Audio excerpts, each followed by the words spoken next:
Exercise 12.1 of class 7th, algebraic expressions is the name of the chapter. The very first question, get the algebraic expressions in the following cases using variables, constants and arithmetic operations. Easy part है, आपको expressions को बनाना है, आपको statement form दे रखा है. Subtraction of z from y से z को minus करना है. You have to subtract z और z किस में से माइनस हो रहा है बच्चों? y में से माइनस हो रहा है. हम कॉमन मिस्टेक क्या करते हैं, हम z माइनस y ही लिख देते हैं. That is completely false. ठीक है, आपने क्या करा दिया कि भाई आपने माइनस y किया है, आपने सब्ट्रैक्ट किया है y को किस में से? z में से. From z you are subtracting y, but it is not the case. बोल क्या रहा था यहाँ पे? You have to subtract z from y. तो ध्यान रखिएगा y से आपको z को माइनस करना है. सो इतना सा काम करना है बच्चों. Second part, 1/2 of the sum numbers x and y. 1/2 का मतलब 1/2 है. ऑफ का मतलब ऑफ ही लगा देते हैं. चलिए अभी sum of the numbers x and y, x और y का सम हो रहा है. सम कहने का मतलब है प्लस x प्लस y. एक सिंगल नंबर आएगा एडिशन के बाद, उसके बाद आपको 1/2 ऑफ को देखना है. तो कहने का मतलब क्या है? हाफ ऑफ जब भी हटता है तो इनटू में कन्वर्ट होता है, और इनटू के बाद आपके पास x प्लस वाई हो रहा है. मतलब जो भी x प्लस वाई होगा उसका आपको हाफ करना है. इसको हम एक और तरीके से लिख सकते हैं, 1/2 x प्लस वाई. अगर बीच में कोई भी साइन नहीं है, इट मीन्स ये आपका मल्टीप्लिकेशन में होगा. आप चाहे तो इसको लगा सकते हैं, चाहे तो नहीं लगा सकते हैं. तो देखो, ऑफ का मतलब ही मल्टीप्लिकेशन है. मल्टीप्लिकेशन नहीं आएगा नंबर और ब्रैकेट के बीच में, दैट मीन्स वो मल्टीप्लाई हो रहा है. और यहाँ पे पूरा ब्रैकेट आपका मल्टीप्लिकेशन में है. किसके? 1/2 के. एक और तरीका हो सकता है इसको लिखने का. क्या हो सकता है? 1 से जब आप x प्लस वाई को मल्टीप्लाई करेंगे तो x प्लस वाई ही आएगा. भाई 1 multiply by any number gives the number itself. Upon में कितना है? 2 है. तो that could also be the possible answer. तो यहाँ पे काफी पार्ट्स इसके बन जाते हैं.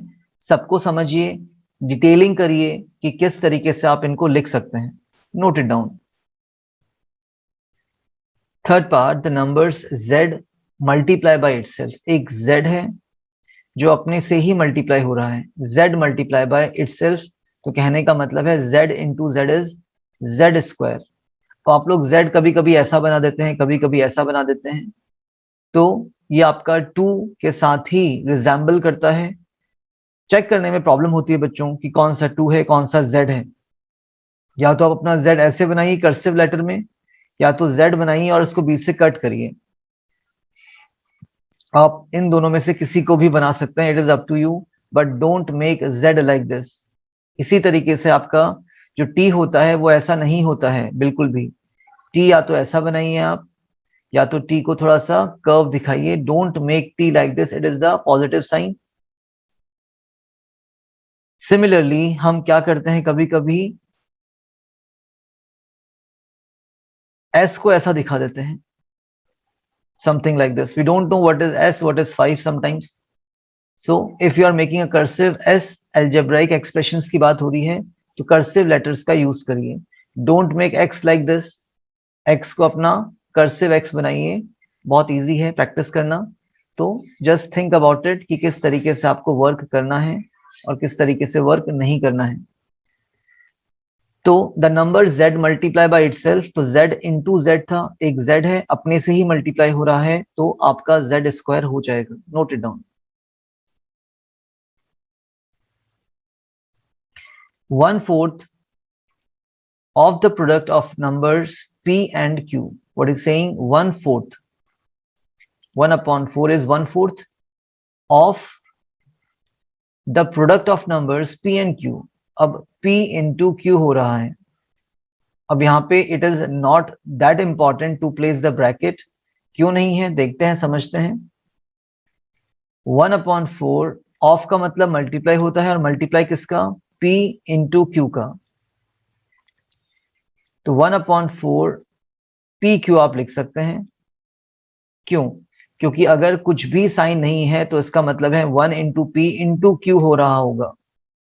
If there is no sign that means ये आपका मल्टीप्लीकेशन पे है, नंबर किसके साथ? वेरिएबल के साथ, फिर वेरिएबल वेरिएबल के साथ। So you can omit into sign, इसका मतलब मल्टीप्लीकेशन ही होता है। बट अगर 1/4 of the sum of P and Q बोलता तो आप इसको कभी रिमूव नहीं कर सकते थे। Then you can write 1/4 P plus Q. क्यों? क्योंकि इसका मतलब हो गया कि 1/4 सिर्फ और सिर्फ p से मल्टीप्लीकेशन में है, और बाद में वो q से ऐड होगा। बॉडमास रूल भी आप लोगों ने पढ़ रखा है।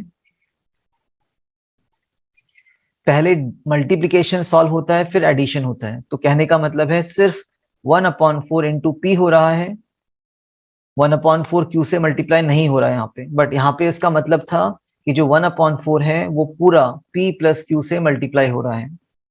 तो देर आर डिफरेंट थिंग्स, समझिए इसको भी, note it down. Fifth part, numbers x and y both squared and added. Now you have to square the numbers. आपको x नंबर लेना है, आपको y नंबर लेना है, दोनों का स्क्वायर करना है। x का स्क्वायर होगा, y का स्क्वायर होगा, और दोनों को आपको ऐड करना है।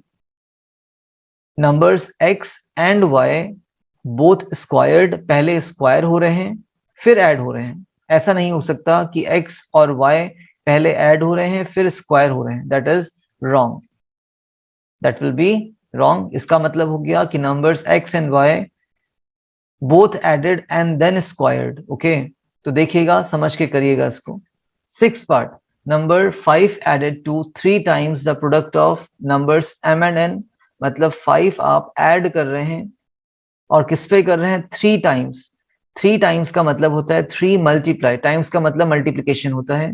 तो 3 times means 3 multiply by what? The product of m and n, m into n। तो देखिए 3 टाइम्स m इंटू n तो आपका एक साथ होगा, क्योंकि आप उसको मल्टीप्लाई कर सकते हैं। तो 5 added to 3 times m into n। अब इसका मतलब यही है 3 times the product of m and n, मतलब 3 मल्टीप्लाई हो रहा है m के साथ, और m मल्टीप्लाई हो रहा है n के साथ, और 5 आप उसमें ऐड कर रहे हैं। तो that is the answer here of the sixth part. Note it down.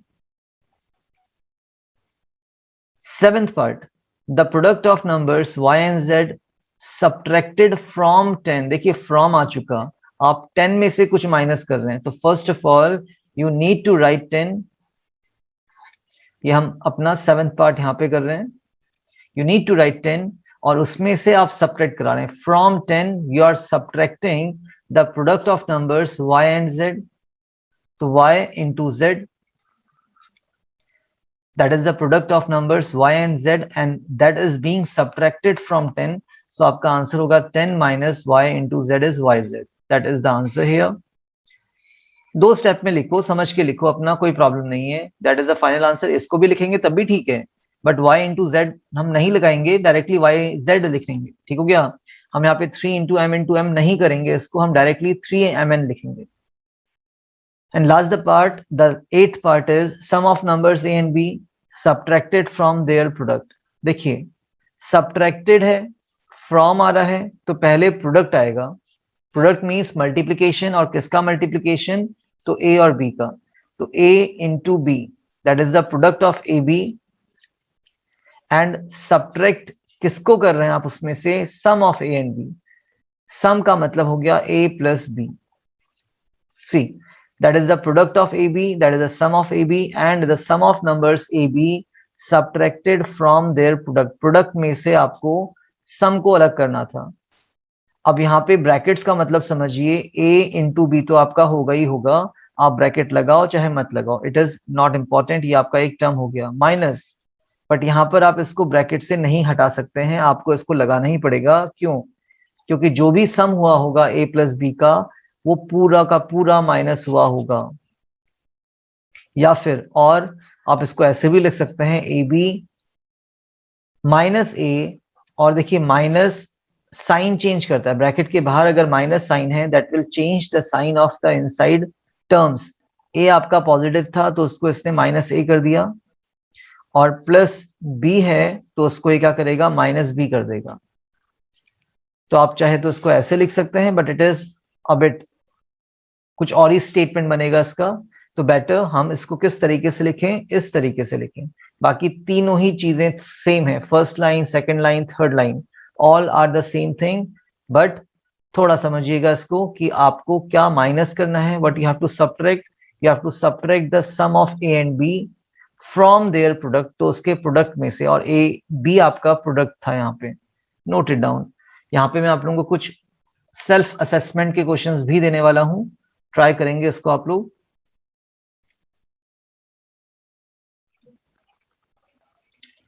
There are some questions for your self assessment, note करेंगे, सॉल्व करेंगे इसको।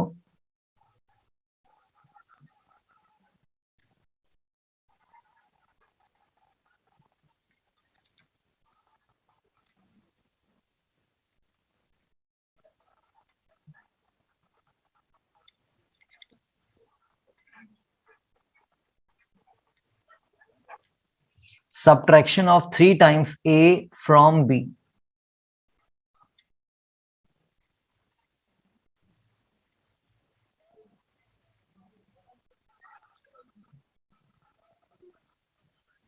Product of Z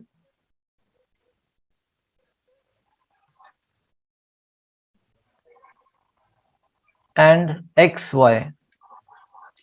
product of Z and XY, ठीक हो गया। XY के साथ Z का product आपको चाहिए, देखिएगा किस तरीके से करना है, नहीं आएगा आप पूछेंगे।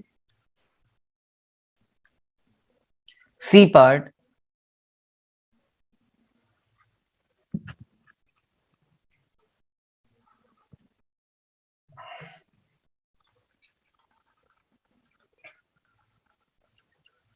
To third of the sum of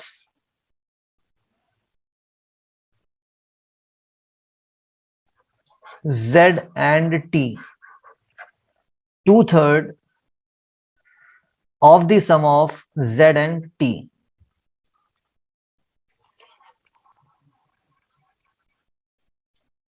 Numbers A and B both added and cubed and squared ही कर लीजिए, चलिए खत्म, ठीक है।